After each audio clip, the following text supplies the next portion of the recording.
सेना वायु रक्षा महानिदेशक lieutenant general Sumer Ivan D'Cunha ने सोमवार को देश की सैन्य क्षमताओं पर बात करते हुए ऐसी बात कही जिससे पाकिस्तान की नींद उड़ जाएगी।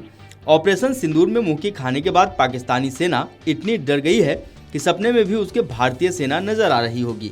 Lieutenant general Sumer Ivan D'Cunha ने ऑपरेशन सिंदूर की सफलता पर बात करते हुए कहा कि भारत के पास पाकिस्तान की पूरी गहराई में लक्ष्य पर हमला करने की क्षमता है। ऑपरेशन सिंदूर से इतर अगर कहा जाए तो पूरा पाकिस्तान भारत की जद में है। भारत जब चाहे जहां चाहे आतंक के ठिकानों को निशाना बना सकता है, उसे ध्वस्त कर सकता है। उन्होंने जोर देते हुए कहा कि पूरा पाकिस्तान जद में है। आपको बता दें कि लेफ्टिनेंट जनरल सुमेर इवान ने ऐसी बात कह दी है कि पाकिस्तान के सेना प्रमुख की बेचैनी बढ़ जाएगी।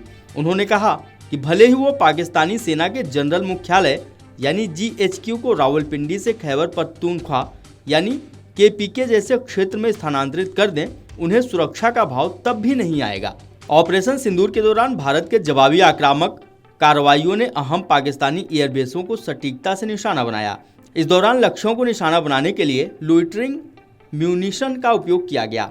लोइटरिंग म्यूनिशन को आत्मघाती या कामिकेज ड्रोन्स भी कहा जाता है। ये अनमैन्ड एरियल हथियार हैं। इनकी खासियत यह है कि ये अपने टारगेट के ऊपर आसमान में मंडराते रहते हैं और कमांड मिलते ही दुश्मन के ठिकाने को तबाह कर देते हैं। ये अपनी सटीकता के लिए जाने जाते हैं। लेफ्टिनेंट जनरल डिकुन्हा ने कहा कि मैं बस इतना कहना चाहता हूं कि भारत के पास पाकिस्तान से पूरी तरह से निपटने के लिए पर्याप्त हथियार हैं। इसलिए चाहे वह सबसे बड़ा हो या सबसे छोटा, चाहे वह कहीं भी हो, पूरा पाकिस्तान हमारी जद में है। हम पूरी तरह सक्षम हैं, चाहे वह हमारी सीमाओं से हो या फिर हमारी गहराई से। हम पूरे पाकिस्तान से निपट सकते हैं। GHQ रावलपिंडी से KPK या जहां भी वे चाहें वहां जा सकते हैं, लेकिन वे हमारी जद में हैं। इसलिए उनके लिए जगह बदलना वास्तव में एक गहरा गड्ढा खोदने जैसा है, यानी कि पाताल में जगह खोजने जैसा होगा। लेफ्टिनेंट जनरल डिकुन्हा ने आगे इस बात पर जोर दिया कि सशस्त्र बलों का प्राथमिक कर्तव्य देश की संप्रभुता और उसके लोगों की रक्षा करना है। उन्होंने कहा कि हमारा काम अपनी संप्रभुता और अपने लोगों की रक्षा करना है।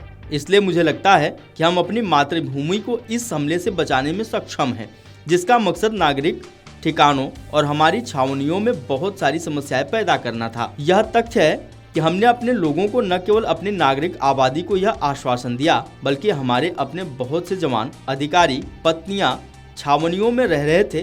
वे भी इस ड्रोन हमलों को लेकर चिंतित थे। हमने सुनिश्चित किया कि इससे कोई हताहत न हो। मुझे यकीन है कि इससे न केवल सैनिक को गर्व महसूस हुआ, बल्कि परिवारों को भी गर्व महसूस हुआ। अंत में भारत की आबादी को गर्व महसूस हुआ। मुझे लगता है कि यही बात है।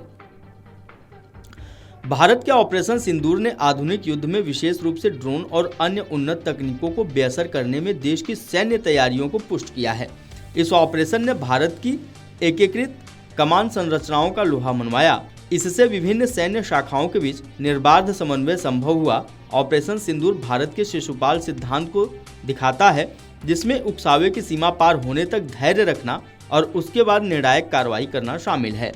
यह ऑपरेशन प्रतिक्रियात्मक रक्षा से सक्रिय सुरक्षा सिद्धांत में बदल गया, जिसने आतंकवाद के खिलाफ साहसिक कार्रवाई करने की भारत की इच्छा को दुनिया के सामने स्पष्ट किया। Video desk amarujala.com। अगर आप ये वीडियो YouTube पर देख रहे हैं तो हमारे चैनल को सब्सक्राइब कर बेल आइकन दबाएं और Facebook पर देख रहे हैं तो हमारे पेज को लाइक करें।